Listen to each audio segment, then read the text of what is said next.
Well, why now is I decided last year to come back to college football just because that's been the ground roots of everything that I've always believed in coaching.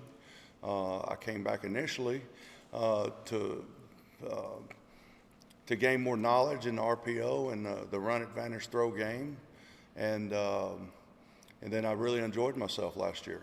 And I came to North Carolina because, one, I think the world of Coach Brown.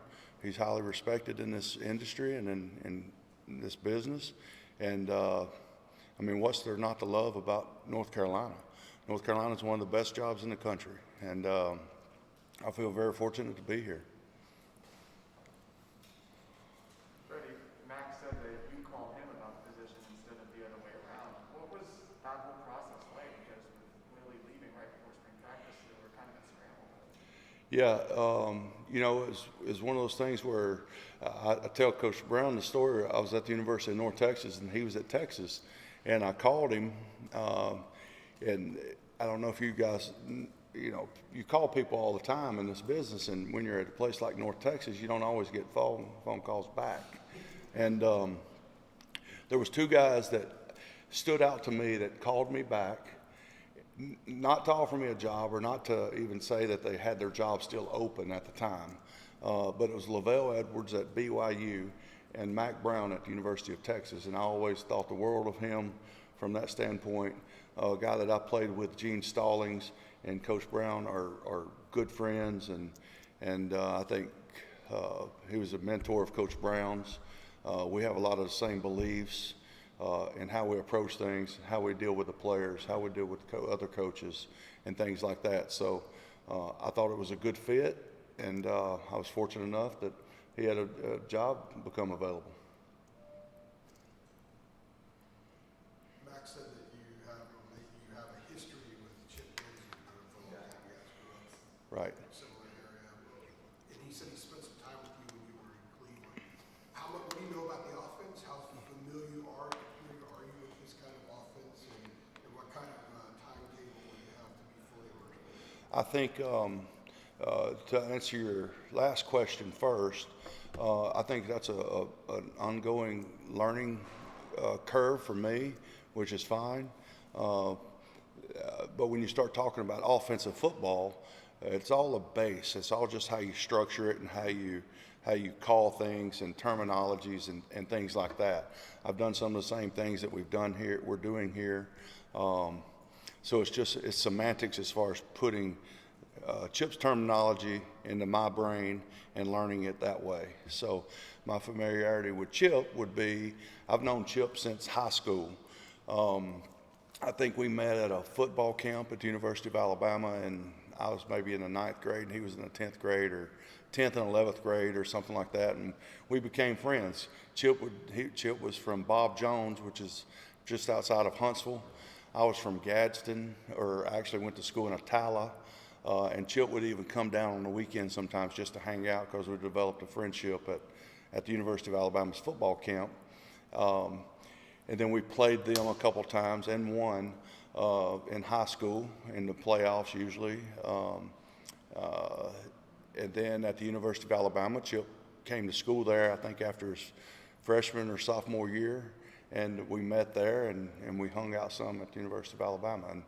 And then we just stayed in touch along the way, and Chip got into coaching after college, and of course I got into coaching after college, and we've never had the opportunity to work together, and this is the first time, but at different stops along the way, Chip would always come out and visit, bring his staff or bring the offensive staff if he was the coordinator spot, and he did that in Arizona, and then he brought his whole staff, I believe, when I got the job in Cleveland. Did you talk with him before you reached out to Mac in this position? I definitely did. I actually talked to him right after that, and we jumped on a Zoom all together, and we needed to make sure the fit was right, me with them and them with me. So, I've been real fortunate in that area. When you wanted to go back to college football, did you take the analyst job because it was a big Power 5 program, and that was an easy way for you to get back on the coaching staff? Well, I took the job at South Carolina because I trust Shane Beamer, and I'm friends with Shane Beamer. I was familiar with some guys on their staff that I trusted, and it was a good opportunity to come in and have initially back into college football, come in and have an overarching look from afar per se of how things, because the landscape of college football now is totally different than it was when I was last in college football in 2005. So I needed kind of a macro version of it per se whenever I first came back to college football to benefit me for being there, but also benefit whatever program I was more so to be there. What are the biggest changes since you last? I think we're in that some of the biggest changes right now as we speak. We're able to still work with the players right now and be outside of spring football. So we're still legally able to get with the players. Of course, the time's limited, a lot like in NFL during starting in about a month, they will have the players some, and it won't be considered organized team activities or training camp or OTAs or mini camp or whatever. It's going more toward that direction, it seems to be. And that's what I saw at South Carolina, and certainly I see here. Everybody in the country's doing it. Freddie, along those lines, that's what I was going to ask is sort of what's your philosophy of coaching players, and how does that differ from the NFL game to the college game that you've now gotten back into? How do you see that? I don't think that changes at all. I think ultimately you're a coach. They call you coach for a reason, and that's another version of a teacher, okay? And maybe this answers your question. And I told Coach Brown this the other day, and I don't know if he thought I was joking or what, but I'm being dead serious. My first training camp with the Dallas Cowboys in Oxnard, California, I went out. Jason Witten wasn't practicing that day. Anthony Fasano, we drafted in the second round. He hurt his knee, so I'm sitting there with two undrafted free agents and another kid that they had on the team already that they were kind of still evaluating. And they had so many mental errors that day that I lost count, okay? And I come in the staff room, and Mike Zimmer sitting across from me. I'm sitting on this side of the table. He's sitting on that side of the table, and we're in there early. I'm fired up. It's my first training camp. Coach Parcells comes in. He sits down at the end of the table, and I can tell that somebody's looking at me. And Zimmer's across the table there smiling, and I was like, why is he smiling? Just thinking to myself. And then I figured it out because I feel Coach Parcells just staring at me. And I look at him and say, how you doing, Coach? He's like, you know what? They're going to get you fired. All right? And it was a shock to me. And then he said, if you can't teach them what to do, why do I need you? Okay, so that's the core of everything we do in coaching, whether it's in the National Football League, you're at a junior high school, a college, it doesn't matter. So at the end of the day, first and foremost, as a coach, you're a teacher. And that aspect of it won't change, no matter what level you're on. So Parcells is kind of always up there. Well, Coach Parcells I like to think of certain coaches were kind of a foundation of where I got my start, but also my beliefs and thinking and thought processes along the way is the core and foundation of who I am and what I am as a coach. And he's definitely had an impact on that. What Nick Saban for 1 year, right? I was there for about 16 months. I was there for, I can tell you stories about like how, I ended up leaving and all that kind of stuff, which is, he kind of made me take the job because it was a good job at the time, but I really wanted to stay another year at LSU, but he thought I needed to get my career going. I was just a graduate assistant there, and he taught me a lot about, it was a good time with Coach Saban there. That was a good guy to have as one of your first coach. That wasn't my first job. My first job was at Glenville State College, which nobody knows where Glenville is. It's right in the middle of the state of West Virginia. I still remember it's exit 79 off of Interstate 79 going from Charleston to Morgantown. And then you hang a left. If you're going north, you hang a left for 15 miles and you watch your taillights the whole way. So with Rick Trickett, he had a big impact on my career, on and different people have, you carry along the way, everybody you come across with, you should carry something that you've learned from them along the way, whether it be an assistant coach, a player, or a head coach. And with Rick Trickett, you know, I carried my foundation of teaching technique and things like that came from Coach Trickett. And he had a big impact on my career. And then I was fortunate enough to GA for Coach Saban. And your everyday approach, the process of getting things started and doing the same things every day, not matter what the scoreboard, you know, reads, doesn't dictate on how hard I play and how I perform. That's what I took from him, and you know, try to carry that over throughout my career. You haven't recruited since like 2005, I guess, when you were at Mississippi State, and obviously it's changed massively since then. Your thoughts on like getting back into the recruiting game, your philosophy, you know, obviously on the learning curve there. Well, I think first and foremost, I think when you start talking about recruiting, you start talking about relationships, all right? And this is a people business. And I guarantee you guys can relate to this, just like your wives, your girlfriends, anybody that's in any type of career. Ultimately, it's all going to come back to a relationship you have with somebody, or your business relationships, or your personal relationships, on what I feel about this guy, what kind of feeling does this guy give me, all those sorts of things. So that's first and foremost. I feel like I'm a very personable person from that standpoint. I like to get to know people. I like to get to know different types of people and different styles of people. So I think that's where it starts, and then you just got to be willing to put the work in. And I think I can do that. So I feel like I'm excited about recruiting. So. When you took this job, what did Shane say, knowing that your first game with UNC would be against South Carolina? Well, I didn't realize that we were playing them first. Or at least that's what I said. But anyways, Shane's great. Shane's a good friend of mine. Our families are good friends. My daughters and his daughters talk all the time. My wife and his wife's probably best friends. And Shane and I are good friends. We used to vacation together. All those sort of things. So he wants nothing but the best for me, and as I do him, except for that first game. Freddie, what is it about the NFL where a team hires a coach, obviously because they need a new coach, things are going wrong, and then coaches get fired after 1 year? I mean, it doesn't seem like there's any measurable stick to have that happen. What's that all about?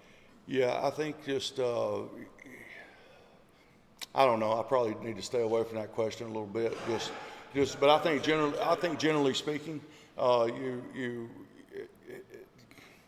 it differs, like organization to organization. But some organizations, anything could happen, and you have to upset one person, and that could injure stay there per se. So. We have boosters that sometimes wield a lot of influence in certain schools. Yeah. Who are the influences in the NFL?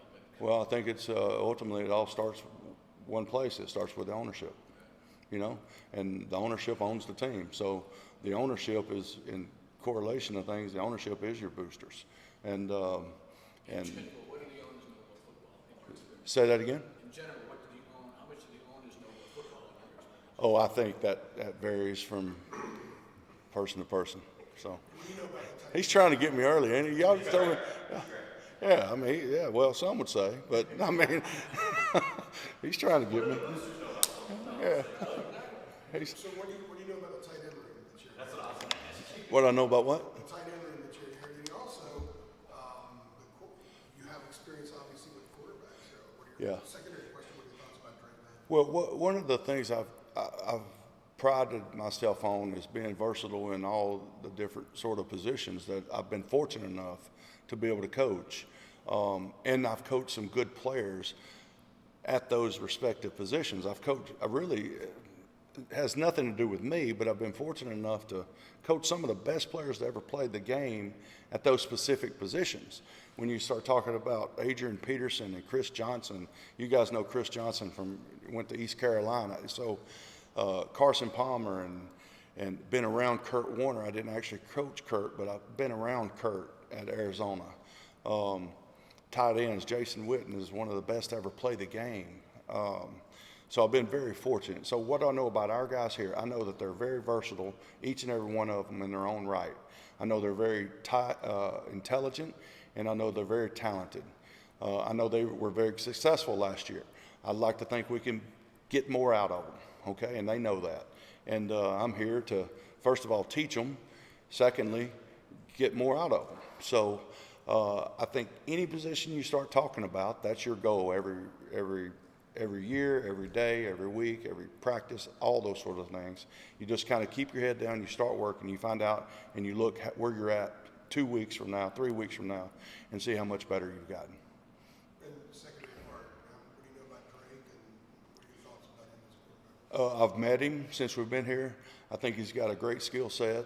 I think he needs to continue to keep his head down and work. And, here, like I love the question, how good do you think he can be? Okay? Like, that's probably going to be your next question. All right? So I would say this, who knows? How do you know? Because anything I tell you he can be, that's putting a cap on him, right? Okay, he can be a Hall of Famer. Well, how good of a Hall of Famer? So anytime you give a projection, I don't like projecting on how good a guy can be, because ultimately, I don't care how good I say he is or how good he can be, I'm putting a cap on him. So just keep your head down, keep working, and let's see where we're at week 2. And then hopefully we keep our head down and see where we're at week 4, and we're better than we were in week 2. And then in week 10, we're better than we were in week 2. So you just keep that thought process, keep that thinking, keep that work ethic, keep that mentality, and see where we're at. Because anything else is doing an injustice to us as coaches, him as a player, and us as a program. So, Freddie, you predicted Drake to be a Hall of Famer? No, I did not. In terms of tight ends, do you have, I don't know, is there a prototype tight end that you've worked with over the years, like Jason, that when you're starting to teach your UNC guys, you would put up as like the model of who you would want them to embody, anything like that? I think you always have a vision in your brain of what you think it looks like, but I also don't think you can go with that with everybody, because you've got undersized guys that can do things that bigger sized guys can do. You've got do you have the perfect type player in your vision? Yeah, but nobody's perfect. So you've got to make sure that I think it all starts right here with the player, okay? And then they have to have the innate ability to block out distractions, especially in today's world, and just focus on what am I doing right now. I think that's a characteristic that everyone needs as a coach and a player. And I think you have to evaluate that at some point, because ultimately that's going to decide on how much they can progress. What are a couple, obviously you coach at the highest level, you mentioned great players and coaches. What are things you can take from those guys? Like 1 or 2 things, maybe in their personality and their work ethic or whatever, and instill in college level to make these North Carolina players better, that you've gotten from your experience in the NFL? Right. I think so. You hit the nail on the head with one. You were making a comment, but you were asking a question from this standpoint. Everybody I've been very, very fortunate to coach some of these guys for one reason and one reason only. Every one of these guys I've learned something from. Okay. I learned that a player can go work from Nick Chubb's one of the hardest working kids I've ever seen in my life. Okay. It means something to him, things like that with Nick Chubb, okay? The ability to block out distractions for Carson Palmer was impeccable. So everybody I've ever coached, Adrian Peterson, I'll never forget, Adrian Peterson, we signed Adrian Peterson on a Tuesday. He flew back in. I actually flew to New Orleans to get him. Hopefully this was legal, but I flew to New Orleans, got him, picked him up. We're flying back because I'm teaching him the offense along the way, okay? We land Tuesday night. he goes to sleep, I go to sleep, whatever. We go walk through on Wednesday morning, and it's a walkthrough, okay? We hand him the ball off, okay? It's all semantics. It's just words. So he knows the play. They run it in New Orleans. We run the same play. We just call it something different in Arizona. So he knows the play. He's gone over it. He knows it. We hand him the ball off in a walkthrough. And if I tell you, like, he did not know what the definition of walkthrough would be. So, but that correlated to him on the game field, in games and things like that during the course of the week. He didn't know but one speed. So that gave you a little insight of what type of player he was, okay, and what made him who he was. He was physically gifted and all that kind of stuff, but his work ethic and his mentality made him who he was. So in saying that, you've got to take each player individually, find out what something's going to motivate them one way or the other. I think it's my job as a coach. Hopefully you get somebody that's self-motivated, but half of us aren't, so find something that motivates them, use that to benefit them, and hopefully they put the work effort in, and you get a player that you eventually want. And I don't think we have that problem with our guys at tight ends here. I think they work their tail off. They're going to give you everything they got, and it's now just cohesive and bring it together. Freddie, what's your approach in terms of fitting in with the rest of the staff as being a newcomer, but having all of this experience? I mean, do you feel like you give your full voice as you would in any other situation, or do you kind of search for your spots? I think, I think we're very fortunate here. I think we've got a lot of experience. So when I come into a place, I'm not that kind of guy, okay? Anybody that knows me knows that I'm not that kind of guy. So I want to learn from them just as much as anything that they can learn from me. So I'm not up there like the Godfather and trying to, run the show or anything. This is Chip Lindsey's offense. I'm going to do everything I can do to support Chip Lindsey, okay, in everything we do. This is Coach Brown's team. So Chip Lindsey and Freddie Kitchens and Randy Clements and Lonnie Galladay, all of us are doing everything we can to support Coach Brown and his vision and what he wants done in this program. And I think that's what your role is on the staff, Coach Stallings told me a long time ago, it was his job to make the president or the AD happy. It was the AD's job to make the president happy of the school. It was the coach's job to make him happy. And it was the player's job to make the coaches happy. So there's a hierarchy, and there's always a hierarchy. And I would never, ever do anything to impact that hierarchy, But in the same breath, you have to, in all directions, everybody has to be willing to learn. Everybody's got to be willing to communicate. Sometimes, some of the worst staffs I've ever been on just don't communicate, don't say anything. So that never can be the case because nobody's getting better in that sense. So, but I don't see this. I've been excited about coming to work and working with these guys, and it's been great. And it's going to continue to be great. Freddie, do you have any recollection of playing against UNC were you a running quarterback? That's funny you said that, right? I mean, you don't even know. So we did, like you guys talked about, I know, but it depends on who you ask, first of all. But I would say this, like as far as the Gator Bowl in '93, I do remember it very vividly. That was my true freshman year. I played in 7 games as a true freshman, and it was a flip of the coin of who was going to start that Gator Bowl because our starting quarterback, Jay Barker, had gotten hurt. And it was a flip of the coin, and I lost the coin.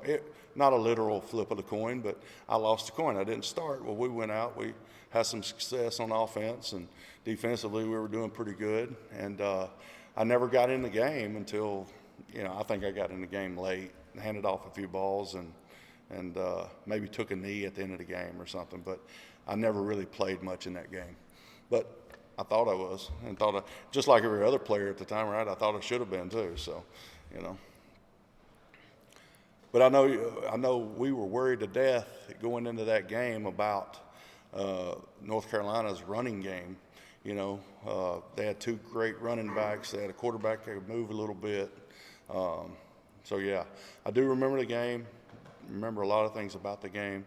But ultimately, I remember we won the game. So, yeah, Johnson & Johnson. Exactly right. Yeah. So. We good? All right. That-